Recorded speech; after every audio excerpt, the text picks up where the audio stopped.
Hi, everybody. Thanks for joining me.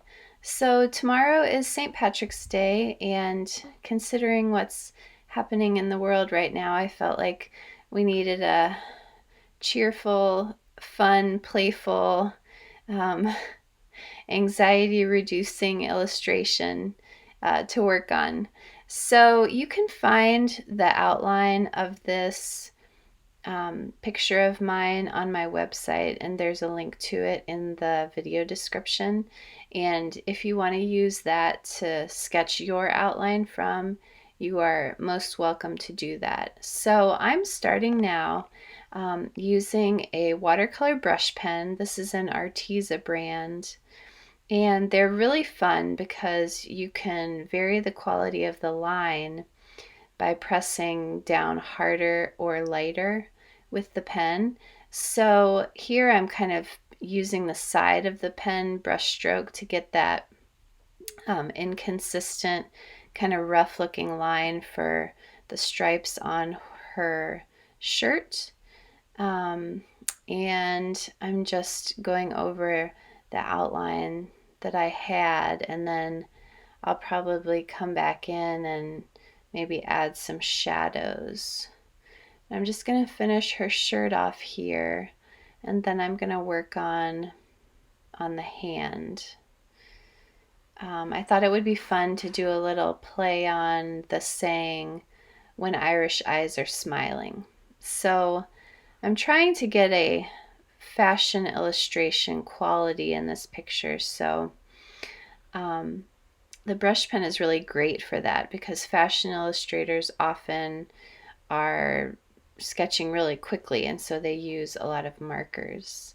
So here I'm really playing with the quality of line, pressing down harder to get a thick stroke, lifting up to just the tip for that real fine black line. And brush pens they're fun to use. They take a little bit of practice, but this is a great way to try one out. And if you don't have a brush pen, just use your brush with black paint. That is just as good. It will give you a little bit of a different feeling, but that's fun too. So I'm going to finish with my pen, I think, on the eyes here, and then her lips, and then I'm going to start to add a little bit of color. And doing kind of a loose illustration like this, it's fun and it's also challenging because you're trying to minimize the number of lines basically that you have in your work. And so that can be really tough to kind of cull an image down to its most essential parts. So I'm going to give this lady some orange. I don't know if this is really going to be hair. This is just sort of going to be leave it up to your own imagination type of orange here. And I'm putting down some heavier color and then using a clean brush to kind of fade it out in a very loose way here, because I like the contrast between the really loose, watery watercolor paint and the thick, heavy, and fine black lines in the drawing. So I'm going to keep adding a little bit of this orange in the background here and there. I like how you could kind of see it as hair, but it's also just abstract enough to keep it really playful. So I'm going to give her green eyes, of course, and getting my green, and this is a color that I made, and I blended this color from a couple of different pigments, and I actually gave it the name emerald, so it's perfect for our Emerald Isle picture. And I'm not totally filling in her eyes. I'm leaving a couple little white spots. Those would be like the glints of light that you would see if you were looking into somebody's eyes. So now I am going to get a smaller, well, maybe I'll do some shadows first.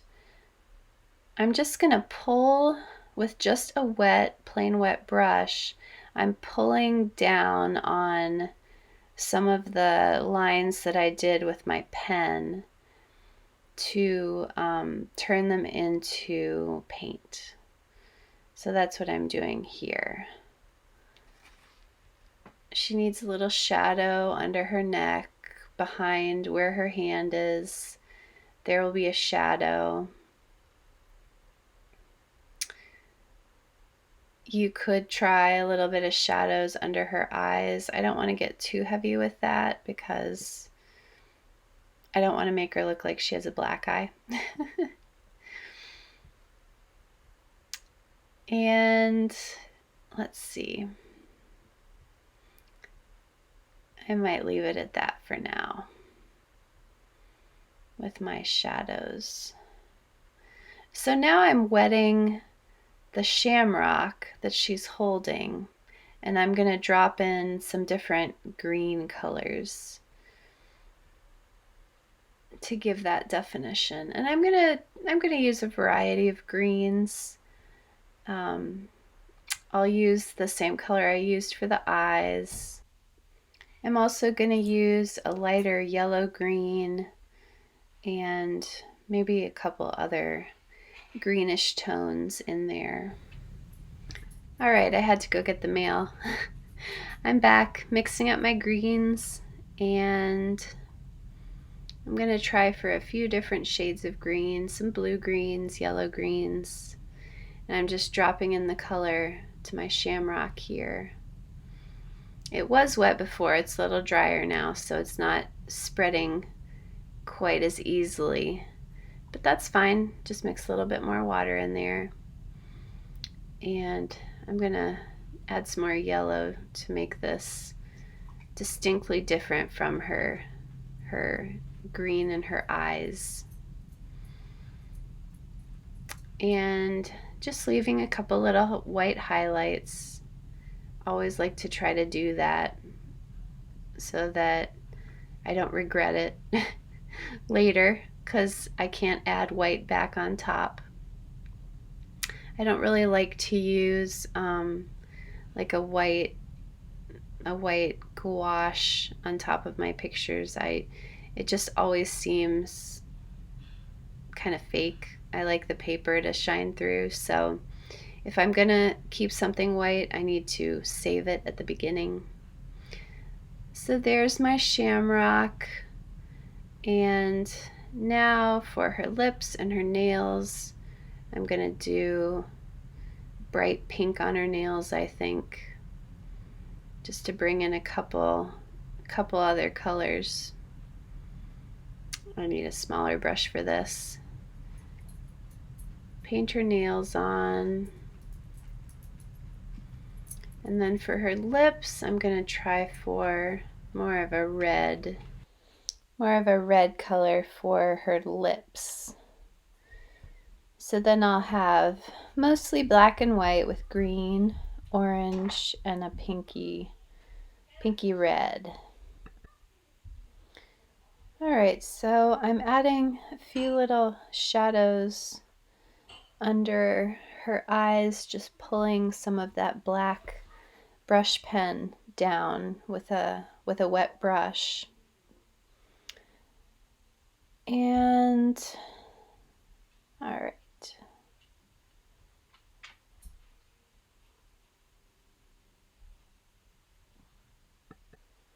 So I was trying out that gray brush to see if I wanted to add some shadows, but I don't think I'm going to.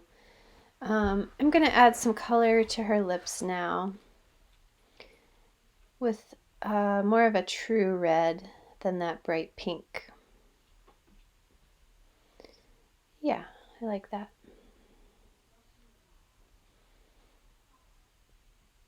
And then I might also kind of put a few dabs of this red.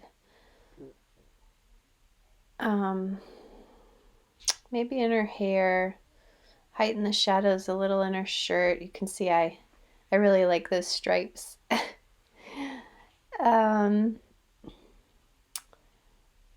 Make more of a defined cuff on her striped shirt here with my brush pen again. And really, I could probably stop here. I really like how that looks. I'm just going to add a couple more touches. Some pink over here, just to have one more spot in the picture where I have that nice pink color. I'm going to make her rosy cheeked with a real pale shade of that pink too. And then, let's see.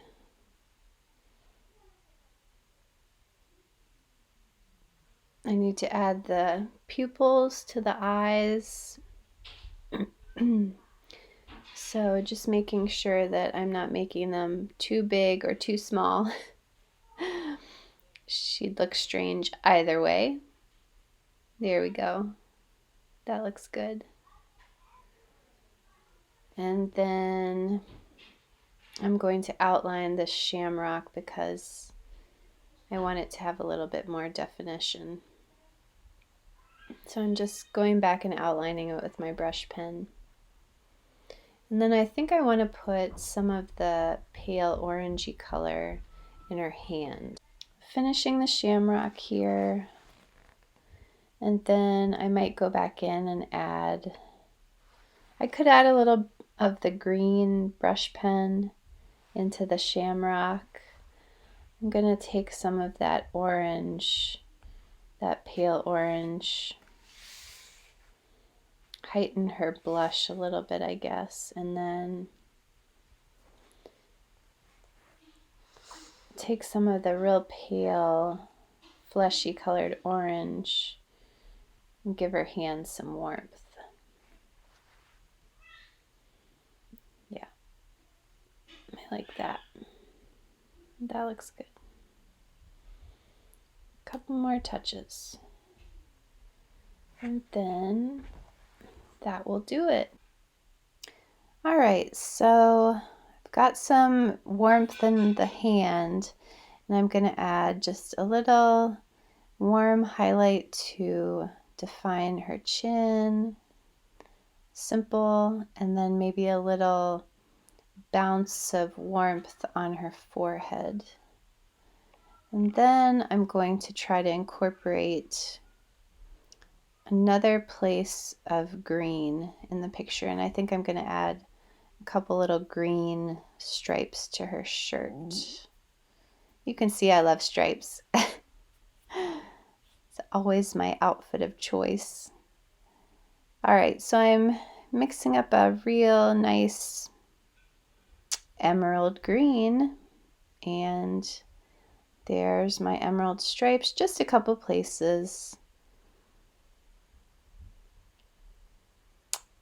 And then I'm going to add a couple little green spots in the background as well. And then I will be finished. So with that same emerald green, I just sort of like these blotchy patches in my background sometimes. I think it's a nice way to kind of move your color around your picture, give some balance. So that's all I'm doing here, is adding these little spots. And then I think that will do it. Thanks for painting with me. Let's go live to paint another day.